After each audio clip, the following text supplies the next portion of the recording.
പ്രിയമുള്ളവരെ, നമ്മുടെ കർത്താവ് ഈശോ മിശിഹായുടെ ഉത്ഥാന തിരുനാളിൻ്റെ മംഗളങ്ങൾ നിങ്ങൾക്കെല്ലാവർക്കും ഹൃദയപൂർവ്വം ആശംസിക്കുന്നു. നമ്മുടെ കർത്താവ് മരണത്തെ തോൽപ്പിച്ച് ജീവന്റെ തീരത്തേക്ക് തിരികെ നടന്നതിനെ അനുസ്മരിക്കുന്ന ഈ പുണ്യദിനം പരിശുദ്ധ പിതാവ് ഫ്രാൻസിസ് മാർപ്പാപ്പായുടെ ഭാഷയിൽ പറഞ്ഞാല് പ്രവൃത്തിയോന്മുഖമായ പ്രത്യാശയാണ് ഉത്ഥാനമെന്ന്.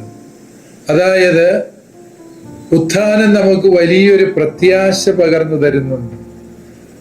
തകർന്നു പോകാത്തൊരു കഴുമരവും ഈ ഭൂമിയിൽ ശേഷിക്കുന്നില്ല. സുഖപ്പെടുത്താനാവാത്ത ഒരു രോഗവും ഈ ഭൂമിയിലില്ല. സന്തോഷത്തിന് വഴിമാറാത്ത ഒരു സങ്കടവും ഈ ഭൂമിയിൽ ശേഷിക്കുന്നില്ല. തോൽപ്പിക്കാൻ കഴിയാത്ത ഒരു മരണവും ഈ ഭൂമിയിലില്ല. ദൈവത്തിന് പരാജയപ്പെടുത്താനാവാത്ത ഒരു തിന്മയും ഈ ഭൂമിയിൽ ശേഷിക്കുന്നില്ല. വാസ്തവത്തിൽ ഉത്ഥാനം നമുക്ക് പകർന്നു തരുന്നത് അതിരുകളില്ലാത്ത ഈ പ്രത്യാശയുടെ സദ്വാർത്തയാണ്. ജീവിതത്തിൽ എല്ലാം തീർന്നു എന്ന് വിചാരിക്കുന്നിടത്ത് നിന്ന് പുതിയ ആരംഭം കുറിക്കുവാൻ ദൈവം നമ്മെ ക്ഷണിക്കുന്ന പുണ്യദിനമാണ് ഈസ്റ്റർ എന്ന സത്യം. പ്രിയപ്പെട്ടവരെ, നമുക്ക് മനസ്സിലാക്കാം. പ്രവൃത്തിയോന്മുഖമായ പ്രത്യാശയിലേക്ക് കർത്താവ് നമ്മളെ ക്ഷണിക്കുകയാണ്. ജീവിതത്തിന്റെ നാൾവഴികളിൽ തളർന്നു പോയവര് ഈ ഉത്ഥാന തിരുനാളില് പുതിയ പ്രതീക്ഷയോടെ, പുതിയ കാഴ്ചപ്പാടോടെ ജീവിതത്തെ നോക്കിക്കാണണം.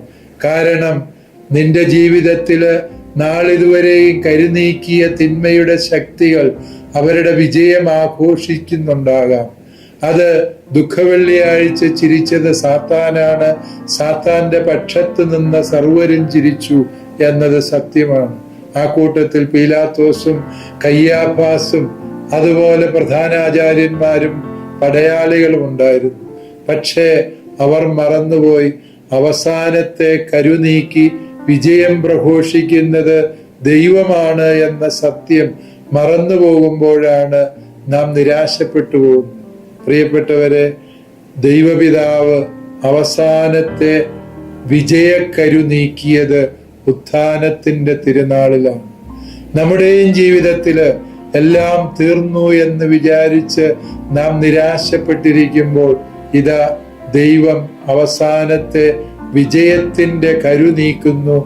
അത് പ്രത്യാശയുടെ സദ്വാർത്തയാണ്. അത് ഗ്രഹിക്കുവാൻ നമുക്ക് ഈ ഉത്ഥാന തിരുനാളിൽ തീരുമാനമെടുക്കാം.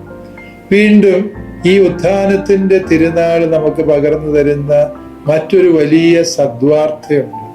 അതായത് നമ്മുടെ കർത്താവ് ഈശോ മിശിഹ എല്ലാ സാമ്രാജ്യ ശക്തികളെയും, സൂര്യൻ അസ്തമിക്കാത്ത റോമാ സാമ്രാജ്യത്തിന്റെ ശക്തി, വളരെ പ്രബലവും ശക്തവുമായ ഉരുക്കുമുഷ്ടിയോടെ ഭരണം നടത്തുന്ന യഹൂദ പൗരോഹിത്യ പ്രഭുത്വത്തിന്റെ അധികാരത്തെ കർത്താവ് വെല്ലുവിളിച്ചതും ചോദ്യം ചെയ്തതും പരാജയപ്പെടുത്തിയതും ആയുധബലം കൊണ്ടല്ല എന്നുള്ള സത്യം ഓർക്കുക.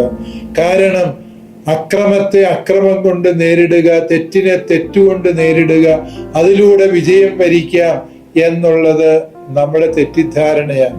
അത്തരം വിജയങ്ങൾ സിനിമയിലെ ഹീറോമാർക്ക് മാത്രം പറഞ്ഞിട്ടുള്ളതാണ്. നിത്യജീവിതത്തില് ശാശ്വതമായ വിജയം എന്നത് അക്രമരഹിതമായ മാർഗത്തിലൂടെ, ക്ഷമയിലൂടെ, സഹനത്തിലൂടെയാണ് നാം നേടിയെടുക്കേണ്ടത് എന്ന സത്യം ഓർക്കുക. കാരണം ഉത്ഥാനം ചെയ്ത ഈശോ വന്നത് പ്രതികാരം ചെയ്യാൻ വേണ്ടിയല്ല. അവന്റെ കൈകളിലും കാലുകളിലും ആണിപ്പഴുതുകൾ ഉണ്ടായിരുന്നു. അവന്റെ വിലാപ്പുറത്ത് ആഴമേറിയ മുറിവുണ്ടായിരുന്നു.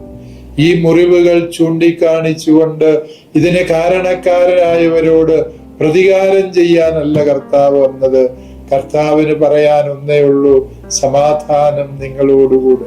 പ്രിയപ്പെട്ടവരെ, തിന്മയ്ക്ക് കാരണക്കാരായ സർവർക്കും സമാധാനം ആശംസിക്കുമ്പോഴാണ് ഉത്ഥാനത്തിന്റെ വിജയത്തിൽ നമ്മളും പങ്കുകാരാവുക.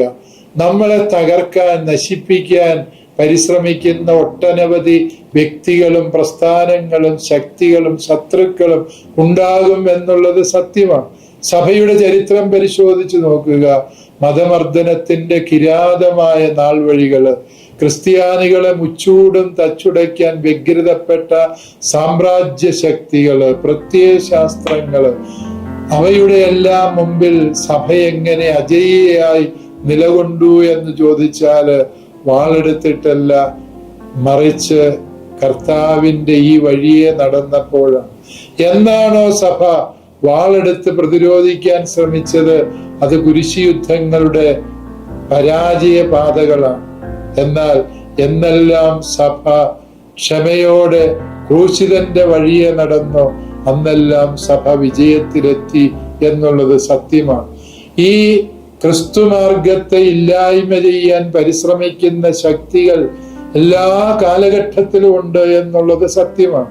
നമ്മൾ ആലോചിച്ചാൽ മനസ്സിലാകും. ഇത് മതപരിവർത്തന നിരോധന നിയമം എന്ന പേരില് ഇന്ന് ക്രിസ്ത്യാനികളെ ഭാരതത്തിന്റെ വിവിധ മേഖലകളില് പാർശ്വവൽക്കരിക്കാൻ ശ്രമിക്കുന്ന ഭരണകൂടങ്ങളുണ്ട്, ശക്തികളുണ്ട്. അനേകം മിഷണറിമാര് ഇന്ന് ഈ പെസഹ തിരുനാളിലും ദുഃഖവെള്ളിയിലും ഈസ്റ്റർ ഞായറിലും പീഡിപ്പിക്കപ്പെടുന്ന സാഹചര്യങ്ങളുണ്ട്. ജയിലഴികൾക്ക് പിന്നിൽ കഴിയുന്ന ഗതികേടുണ്ട് എന്ന് നമുക്കറിയാം. പക്ഷേ നാം നിരാശപ്പെടേണ്ടതില്ല, തകർന്നു പോകേണ്ടതില്ല.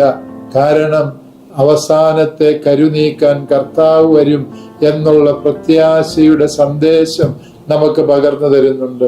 വിവിധങ്ങളായ നിയമങ്ങൾ നിർമ്മിച്ചുകൊണ്ട് ഈ രാജ്യത്തെ സാധാരണക്കാർക്ക് സേവനം ചെയ്യാനുള്ള വിവിധ മാർഗങ്ങൾ അടച്ചു കളയാൻ, ഈ വിദേശത്തെ സഹോദരങ്ങളുടെ സഹായം വഴി നാം പടുത്തുയർത്തിയതൊക്കെയും പിടിച്ചെടുക്കുവാൻ വേണ്ടി നിയമനിർമ്മാണത്തിന്റെ വലിയ കേളികൊട്ടുയരുമ്പോൾ നാം ഭയപ്പെടേണ്ടതില്ല. കാരണം അവസാനം വിജയിക്കുന്ന ദൈവമാണ്, അവസാനത്തെ കരുനീക്കുന്നത് ദൈവമാണ് എന്ന പ്രത്യാശയുടെ സന്ദേശം ഈ ഈസ്റ്റർ നാളിൽ നമ്മുടെ ജീവിതത്തിന് പുതിയ ദിശാബോധം നൽകട്ടെ. കർത്താവ് ആശംസിക്കുന്ന സമാധാനം തന്നെ തള്ളിപ്പറഞ്ഞ പത്രോസിനും തന്നെ വധശിക്ഷയ്ക്ക് വിധിച്ച പീലാത്തോസിനും തനിക്കെതിരായി കരുനീക്കങ്ങൾ നടത്തിയ കയ്യാഫാസിനും കൂടിയായിരുന്നു എന്ന സത്യം നമ്മൾ വിസ്മരിക്കരുത്. തിരുസഭയ്ക്ക് ലോകത്തോട് തങ്ങളെ പീഡിപ്പിക്കുന്നവരോട് പറയാനുള്ള സന്ദേശം ഇത് മാത്രമേ ഉള്ളൂ: സമാധാനം നിങ്ങളോടുകൂടെ. പ്രിയപ്പെട്ടവരെ, അക്രമത്തിന്റെ വഴി തെരഞ്ഞെടുത്ത് കയ്യൂക്കുകൊണ്ട് കാര്യം നടത്താമെന്ന് വിചാരിക്കുന്നവർ ഇന്ന് ലോകത്തെ ഭരിക്കുകയാണ്. കർത്താവ് നടന്നു നീങ്ങിയ, അവിടുന്ന് കുരിശിലേറിയ, അവിടുന്ന് വിജയം വരിച്ച കല്ലറ സ്ഥിതി ചെയ്യുന്ന വിശുദ്ധ നാട് ഉൾപ്പെടുന്ന പശ്ചിമേഷ്യ ഇന്ന് വലിയ അശാന്തിയിലാണ്. എല്ലാവരും തെറ്റിദ്ധരിക്കുകയാണ് തങ്ങളുടെ മിസൈൽ പവർ കൊണ്ട്, ആണവായുധ ശക്തി കൊണ്ട്, തങ്ങളുടെ യുദ്ധവിമാനങ്ങളുടെ കരുത്തുകൊണ്ട് ഈ ലോകത്ത് സമാധാനം കൊണ്ടുവരാമെന്ന്. പക്ഷെ ഉദ്ധിതൻ പറയുന്നു, അല്ലയോ സാമ്രാജ്യ ശക്തികളെ, നിങ്ങൾക്ക് തെറ്റി. ആർക്കും യുദ്ധം കൊണ്ട് വിജയിക്കാനാവില്ല. ആർക്കും അക്രമം കൊണ്ട് ഈ ലോകത്തെ പരാജയപ്പെടുത്താനോ ശക്തി തെളിയിക്കാനോ കഴിയില്ല.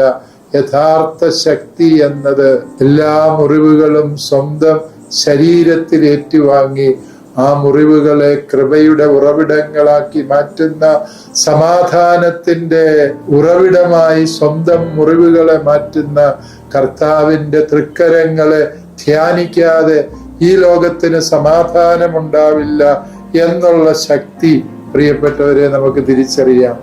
ഉത്ഥാനം പകർന്നു തരുന്ന ഈ വലിയ സന്തോഷത്തിന്റെ സദ്വാർത്ത നമുക്കെല്ലാവർക്കും ഹൃദയത്തിൽ സ്വീകരിക്കാം.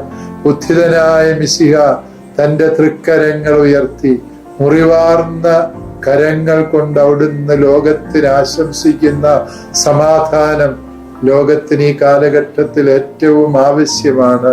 അവിടുത്തെ ആശീർവാദം വഴി പശ്ചിമേഷ്യയിലും അശാന്തിയുടെ കാർമേഘങ്ങൾ ഉയരുന്ന ലോകത്തിന്റെ എല്ലാ കോണുകളിലും സമാധാനത്തിന്റെ പുതിയ പ്രഭാതം പുലരട്ടെ എന്ന് നമുക്ക് ആശംസിക്കാം, പ്രാർത്ഥിക്കാം. ദൈവം നമ്മെ എല്ലാവരെയും സമാധാനം തന്ന് അനുഗ്രഹിക്കട്ടെ. പിതാവിന്റെയും പുത്രന്റെയും പരിശുദ്ധാത്മാവിന്റെയും നാമത്തിൽ ആമേൻ.